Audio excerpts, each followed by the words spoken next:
جی break کے بعد واپس مفتاح اسماعیل ہمارے ساتھ ہیں جی، اور بہت شکریہ، آپ نے بہت زیادہ وقت دیا ہمیں۔ اب ہم کنکلوژن کی طرف جائیں گے۔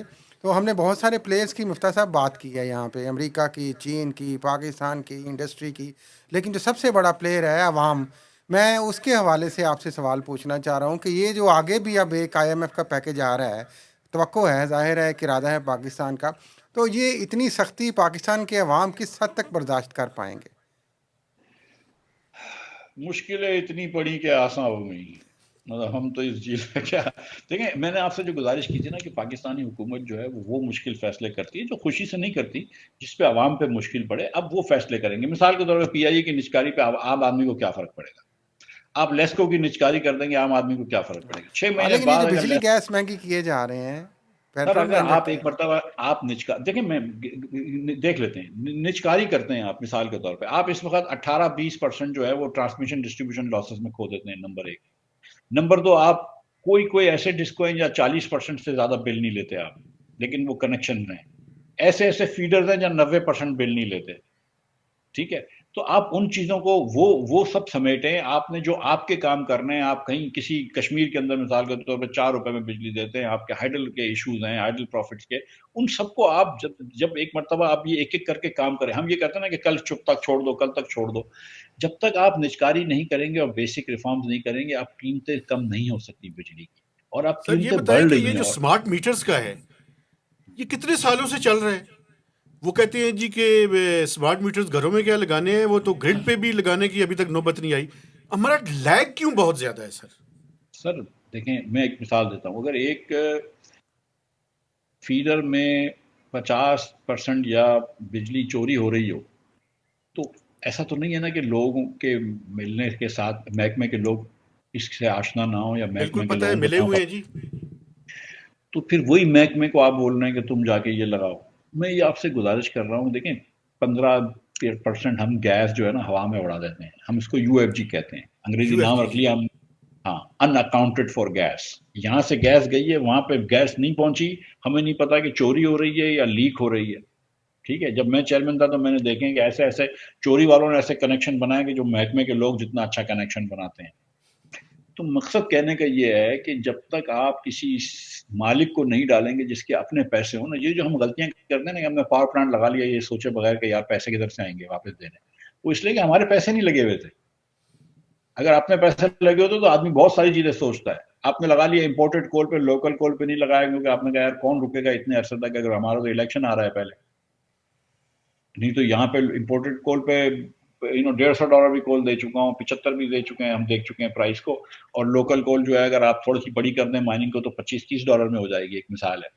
سو دی تھنگ از کہ جہاں پہ آپ پرائیویٹ سیکٹر کو لا سکتے ہیں، ہماری حکومت، دیکھیں میں آپ کو گزارش کرتا ہوں مہتاب بھائی کہ آپ 10 منٹ کے لیے پورے پاکستان میں کسی پولیس اسٹیشن پہ چلے جاؤ، پورے پاکستان میں کسی سیشن کورٹ میں چلے جاؤ، تو 10 منٹ میں آپ کو ہماری حکومت اور حکمرانی پتہ چل جاتی ہے کہ سر یار اللہ یہ معاف حکمرانی کرے، میں تو آپ کو بتاؤں، میں جرنلسٹ ہوں، لیکن اگر مجھے کوئی کہے نا کہ تم تھانے چلے جاؤ کسی کام کے لیے، تو میری سانس بند ہونی شروع ہو جاتی ہے۔ یار کیا مصیبت ہے یار، کس طرح کے لوگوں سے واسطہ پڑے گا؟ اچھا سر، آپ نے اسٹرکچرل بینچ پرفارمنس کی بات کی، آپ نے پرائیویٹائزیشن کا اور این ایف سی کا ذکر کیا، اس کے علاوہ کون کون سی چیزیں آپ امپورٹنٹ سمجھتے ہیں؟ لیکن یہ آئی ایم ایف میں ہو کہ نہ ہو، لیکن میں یہ سمجھتا ہوں کہ پاکستان میں بیوروکریٹک ریفارم، جب میں بیوروکریٹک ریفارمز کہتا ہوں اس کے اندر میں پینشن ریفارم بھی شامل کرتا ہوں۔ پینشن ابھی 700 ارب روپے ہے، اور 3 سال میں یہ بھی تقریباً ڈبل ہو جائے گی، 3 سال میں پینشن بھی ڈبل ہو رہی ہے، تو 6 سال بعد جو ہے یہ 2800 ارب روپے ہوگی، اور یہ 8 سال میں نے اس دن بیٹھ کے حساب کیا تھا، 8 سال میں دفاع کو بڑھاتے بھی رہوں اگر میں ہر سال انفلیشن پلس گروتھ پہ، تو 8 سال میں یہ ڈیفنس کو بھی کراس کر جائے گی پینشن۔ تو پینشن کا ریفارم بہت ضروری ہے، نہ صرف وفاق میں بلکہ صوبوں میں بھی۔ ابھی تو یہ ہے نا کہ ایک صاحب اگر انتقال کر جاتے ہیں تو ان کی بیگم صاحبہ کو، بیوہ کو ملتا ہے، بیوہ کا انتقال ہو جاتا ہے تو ان کی ان میرڈ ڈاٹر کو ملتا ہے، ان کے والدین کو ملتا ہے، وہ پینشن ختم ہی نہیں ہوتی ہے۔ اس کے بعد یہ کہ 2 پینشنیں مل رہی ہیں، نوکری دوسری آپ نے کر لی پھر بھی پینشن مل رہی ہے۔ آپ 60 سال کی عمر میں، مہتاب بھائی 60 سال کی عمر میں بہت جلدی ہم ریٹائر کر دیتے ہیں لوگوں، میں سچ بتا رہا ہوں۔ ابھی تو مطلب کچھ ایسے ہوتے ہیں جو کہ حکومت کے افسر 22 گریڈ کے ہو جاتے ہیں 55 سال کی عمر میں، نہیں تو سچی بات ہے کہ 58 سال کی عمر میں جو وہ 22 گریڈ کا افسر ہوتا ہے اس کو ہم نے 30 سال محنت کر کے ٹرین کیا ہوتا ہے، تو اس کے 2 سال بعد آپ بولتے ہیں تو گھر جا. ابھی تو 60 سال کی عمر میں تو لوگ سٹیاتے تو نہیں ہیں آج کل. آپ آج کل مطلب 65 سال کی عمر میں شاید سٹیاتے ہیں، تو مطلب آپ یہ کہہ رہے ہیں کہ ایج کو بڑھا دیا جائے سر؟ ایج کو بھی بڑھا دیا جائے، بڑا ایک میرا سال کر کے. سبجیکٹ ٹو فٹنس رکھنا چاہیے تاکہ جو لوگ کیری کر سکتے ہیں وہ کریں. 60 کے اوپر پھر اس میں تھوڑی سی سیاست آ جاتی ہے. اس کے بعد یہ کہ کچھ ہائرنگ فائرنگ کے بھی رول ہونے چاہیے، کچھ اسپیشلائزیشن ہونی چاہیے. دیکھیں میں تو سمجھتا ہوں کہ 17 گریڈ سے 18 گریڈ کے وقت مطلب تھوڑے سے لڑکے فائر کر دینے چاہیے، 18 سے 19 پہ بھی تھوڑے سے فارغ کر دینا چاہیے، کوئی کمیشن بنا کے، جیسے فوج میں ہوتا ہے کہ بریگیڈیئر کو مطلب وہ میجر پہ فائر کر دیتے ہو، لیفٹیننٹ کرنل پہ بہت ساری چانٹی کر دیتے ہو. یہ کرنا پھر تو سر ضروری ہے. لیٹرل انٹری نہیں ہونی چاہیے. میں لیٹرل اگر انٹری سی بھی ایس ہونی ایس نہیں کر سکا تو میں آج مجھے دیں کوئی ایگزام میں کر لیتا ہوں. یہ تو بالکل ہونی چاہیے. لیٹرل انٹری کیوں نہیں ہونی چاہیے؟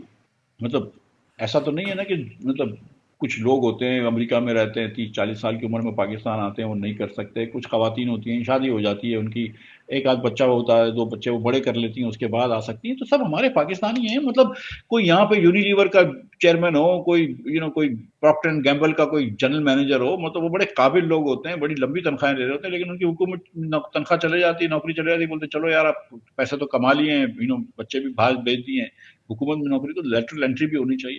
تو ایک یہ پورا پینشن بیوروکریٹک ریفارم ہونا چاہیے. ٹھیک ہے. اور یہ بات بھی لوگوں کو پتا ہونی چاہیے کہ ہمارے پاس ایکچولی اچھے افسروں کی بہت شارٹیج ہے اور ان کی کوئی تنخواہ اتنی زیادہ نہیں ہے.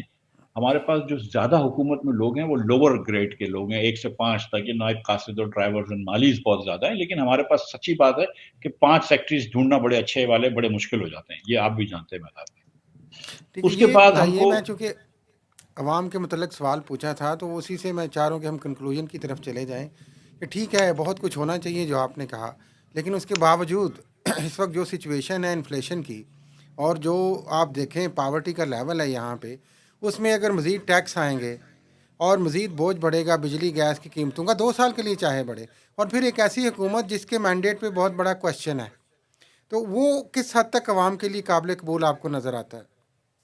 دیکھیے سر، مطلب یہ تو ہم اسٹرکچر کی بات کر رہے تھے. اگر آپ ویسے حکومت کی پرائورٹی دیکھیں تو میری نظر میں حکومت کی نمبر 1 پرائورٹی ہونی چاہیے بجٹ ڈیفیسٹ کم کرنا چاہیے تاکہ انفلیشن کم ہو. انفلیشن کم کرنا حکومت کی نمبر 1 پرائورٹی ہونی چاہیے. ٹھیک. اس کو کم کرنے کے لیے آپ کو ٹیکس لگانے پڑیں گے، لیکن اگر آپ نے تنخواہ دار طبقے کے اوپر اور ٹیکس دیا یا جن سے آپ ٹیکس لے رہے ہیں ان کے اوپر ٹیکس دیا تو بہت زیادتی ہو جائے گی. میں سمجھتا ہوں کہ زراعت کے اوپر ٹیکس ہونا چاہیے. میں سمجھتا ہوں کہ صاحب ثروت لوگ جن کی پراپرٹیاں ہیں ان کے اوپر تھوڑا سا ٹیکس بڑھنا چاہیے. ہمارے دکاندار حضرات کے اوپر ٹیکس ہونا چاہیے. اور میں معذرت کے ساتھ یہ بھی کہتا ہوں کہ سروس سیکٹر میں جو ہمارے ڈاکٹر حضرات ہیں، سرجن حضرات ہیں، چارٹرڈ اکاؤنٹنٹ حضرات ہیں، لائر حضرات ہیں، ان کے اوپر بھی بہت کم ٹیکس ہے. آپ بھی جانتے ہیں کہ وہ مطلب کس طرح ہوتا ہے. تو یہاں پہ تھوڑی سی ہم کو ٹیکس کرنی چاہیے، لیکن مرے ہوئے کو نہیں مارنا چاہیے. جن کے اوپر آلریڈی تنخواہ دار کے طبقے کے اوپر تو بالکل ٹیکس نہیں بڑھانا چاہیے.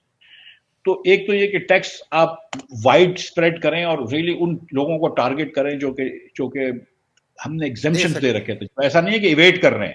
جو ایگریکلچر کو ایگزمپشن دے رکھا ہے، ہم نے پراپرٹی کو ایگزمپشن دے رکھا ہے، وہ صوبوں کو دیے ہیں. صوبوں کو بولے ٹیکس کرو. وہ اگر آپ NFC کم کر دیں گے تو صوبوں کو ٹیکس کرنا پڑے گا. پورے پاکستان میں ہم پراپرٹی ٹیکس کی مد میں 8 ارب روپے لیتے ہیں. That's it. پورے پاکستان کے اندر. Let me repeat this. Property tax کی مد میں پاکستان کے 4 صوبے مل کر 8 ارب روپے لیتے ہیں. اچھا سر، 2 سوال میں کرنا چاہتا ہوں. ایک تو سر یہ بتائیں کہ آپ NFC کے بارے میں بات کر رہے ہیں، لیکن آپ یہ نہیں سمجھتے کہ لوکل گورنمنٹ ہو تاکہ وہ پیسے جو صوبوں کے پاس ہے وہ ٹرانسفر ہوں اور لوگوں کی زندگیوں میں تھوڑی سی بہتری آئے، اور جو فیڈرل گورنمنٹ ہے وہ ٹیکس ٹو GDP ریشو 9 سے 15% پہ لے کے جائے، جس کی بنیاد پہ NFC بنا تھا؟ یا آپ سمجھتے ہیں نہیں یہ ریورس کر رہے ہیں حال ہے؟ سر گزارش یہ ہے کہ 28% بھی ٹیکس ٹو GDP کرو نا تب جا کے بجٹ ڈیفیسٹ پورا ہوتا ہے فیڈرل گورنمنٹ. 28% کرو تو اگر میں خرچے فریز کر دوں تو خرچے فریز بھی نہیں ہوتے. ٹھیک ہے. نمبر 1 فیڈرل گورنمنٹ کرے 9 سے 15 کرے یار اللہ کرے کر لے، مگر یہ کہ مطلب 11 کے اوپر جائے تو بڑی بات ہو جائے گی. ٹھیک ہے. ایک تو یہ مطلب let's just be very honest. We have to understand. آپ کو پتا ہے سارے صوبے ملا کر کتنا کرتے ہیں؟ 0.77%. جی یہ بات آپ کی درست ہے کہ NFC ایوارڈ کے اندر یہ کرنا چاہیے. پہلے تو یہ ہے کہ سی سی آئی کے اندر یہ بات کرنی چاہیے کہ یار یہ جو لوکل گورنمنٹس ہے نا، یہ 104 کا میرے خیال سے اس کا شک بھی آئین کی، اس کو کانسٹیٹیوشنل تو پروٹیکشن اور مزید کر دیں. اور لوکل گورنمنٹ کے اندر جب تک ایک الیکٹڈ آدمی نہیں آتا دوسرا پہلا الیکٹڈ نہیں جائے گا. اگر میں میئر ہوں اور جب تک آپ الیکٹ نہیں ہوتے مجھے نہیں ہٹایا جائے گا.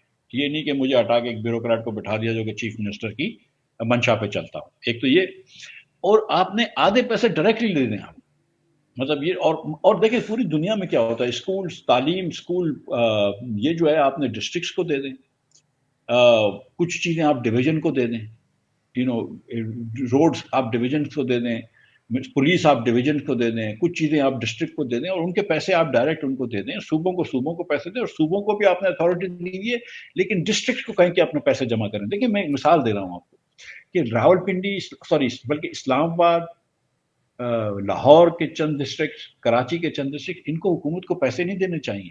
ادھر تو بہت اتنا پراپرٹی ہے کہ وہ ٹیکس لگا سکتے ہیں. F7 F8 کے اندر تو لگا سکتے ہیں نا. آپ نے غریب ڈسٹرکٹ کو، 4 سدے کو پیسے دینے ہیں، آپ نے لڑکانے کو پیسے دینے ہیں، آپ نے یہ تھوڑا اروان سا کو پیسے. جاتے تھوڑا سا مینڈیٹ کے بارے میں بتا دیں کہ اگر کویشچنیبل مینڈیٹ ہے پہلے ہی، تو اس میں اتنی ساری جو ریفارمز ہیں اور جو چیلنجز ہیں عوام کے لیے، وہ کس حد تک ایکسیپٹیبل سمجھے جائیں گے؟ فارم 45 اور 47 کا فرق؟ سر وہ شاہد بھائی کہتے ہیں کہ محترمہ فاطمہ جناح کے پاس بھی فارم 45 تھا، مگر ایوب خان کے پاس فارم 47 تھا. وہ ایوب خان کا جو سسٹم تھا بی ڈی کا، وہ پورا بنا اس لیے تھا کہ ایوب خان جیتے، وہ بھی الیکشن ہار گیا تھا. جی. اور آپ کو بھی پتا ہے سر کہ یہ میں تو اس کا ایمان ہے میرا کہ پاکستان کے بنگلہ دیش کا جو اصل بانی ہے وہ ایوب خان ہے. یہ میں کہہ بھی چکا ہوں پہلے کہ اس نے جو تفریق کر دی تھی بنگالی ہمارے بھائیوں کی انکم میں اور ہماری انکم میں، تو ادھر سے وہ بنگالیوں کو احساس محرومی، اور جنون احساس محرومی تھا، وہ بہت صحیح تھا. تو 45 اور 47 کا فرق تو پاکستان میں ہوتا ہی ہے. تو اب یہ آپ کو سوچنا پڑے گا کہ آپ نے اس کا کیا کرنا ہے. میں یہ سمجھتا ہوں کہ یہ ایک الیکشنز کے اوپر صرف فوکس کرنا غلط ہے. میں یہ سمجھتا ہوں کہ ہم کو یہ عمران خان صاحب کو بھی اور دیگر لیڈران کو بھی، شہباز شریف صاحب کو بھی، میاں نواز شریف کو بھی، دیگر آصف زرداری صاحب کو بھی، اور دیگر سٹیک ہولڈرز کو تھوڑا سا بڑا ہو کے سوچنا پڑے گا کہ یار یہ مسئلہ جو ہے نا، اس کو ہم لانگ ٹرم حل کرتے ہیں. ایک الیکشن پہ نہیں فوکس کرو کہ یار میرے ساتھ زیادتی ہو گئی. بالکل چلے آپ کہتے ہیں ہم پی ٹی آئی کے ساتھ زیادتی ہوئی ہے، میں مانتا ہوں، مگر پھر وہ بات بھی پی ٹی آئی والے ہمارے دوست مانیں گے کہ 18 میں ان کے ساتھ تھوڑا دوسرے والوں کے ساتھ زیادتی ہوئی تھی، نون کے ساتھ زیادتی ہوئی تھی. یہ بھی بات ہے. تو ہم کو یہ سوچنا چاہیے کہ یار پاکستان میں ہر الیکشن میں کوئی نہ کوئی سوال اٹھتا ہے، تو چلو ایسا کر لیتے ہیں کہ یہ چیز نہ ہو کہ جو عوامی نمائندہ ہے وہ کس کا استحقاق ہے کہ وہ اس کو الیکٹ کرے. الیکشن کمیشن کا استحقاق ہے یا عوام کا استحقاق ہے؟ اور الیکشن کمیشن کا نام میں کثرت نفسی میں لے رہا ہوں. ہاں جی، اصل چیلنج تو یہی ہے نا جی کہ فارم 47 کا راستہ کیسے روکنا ہے آپ نے. اچھا سر، ایک چیز آخری میں پوچھنا چاہتا ہوں، ان الیکشن کو بھی اگر لے آپ کے نے ان لڑنا کو ہے تو دیکھیں کہاں سے لڑیں گے؟ سر میں کچھ عرصے اللہ کی مہربانی سے میں پنجاب میں رہا ہوں، لاہور میں، اور کچھ عرصہ اللہ کی مہربانی سے میں اسلام آباد میں رہا ہوں. لیکن میں was born and raised in Karachi. آج میرا ایک گھر اسلام آباد میں بھی ہے، لیکن میرا گھر اب بھی مجھے لاہور میں پتا اور ہے سر، کراچی میں. لیکن بات سنیں، اتنا عرصہ ہو گیا کینڈی بھی نہیں آئی.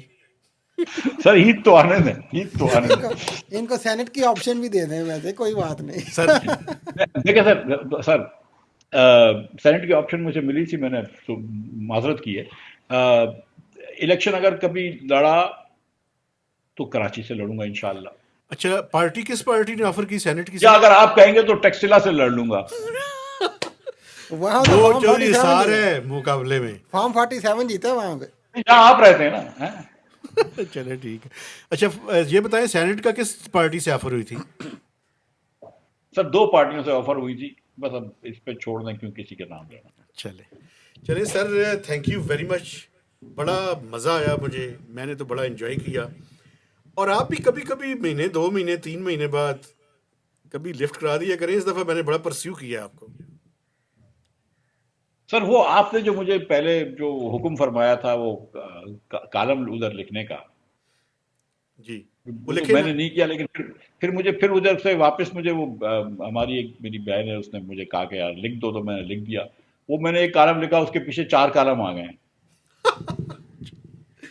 چلے سر لکھا کریں، یہ تو اچھی بات ہاں ہے. اور کبھی کبھی بولا بھی کریں ہمارے ساتھ. چلے تو سر انہی الفاظ کے ساتھ ہم تھینک شکریہ یو ادا ویری کرتے ہیں. مچ. میں اپنے دیکھنے والوں سے ڈاکٹر صاحب تھینک یو ویری مچ، آپ کا بہت شکریہ. میں اپنے دیکھنے والوں سے گزارش کروں گا کہ ہمارے چینل کو سبسکرائب کیجئے، میکسیمم لوگوں کے ساتھ شیئر کیجئے، اور یہ جو ہماری ساری ایفرٹ ہے اس کے اوپر آپ نے کمنٹس بھی کرنے ہیں. تو اجازت دیجئے، اللہ حافظ.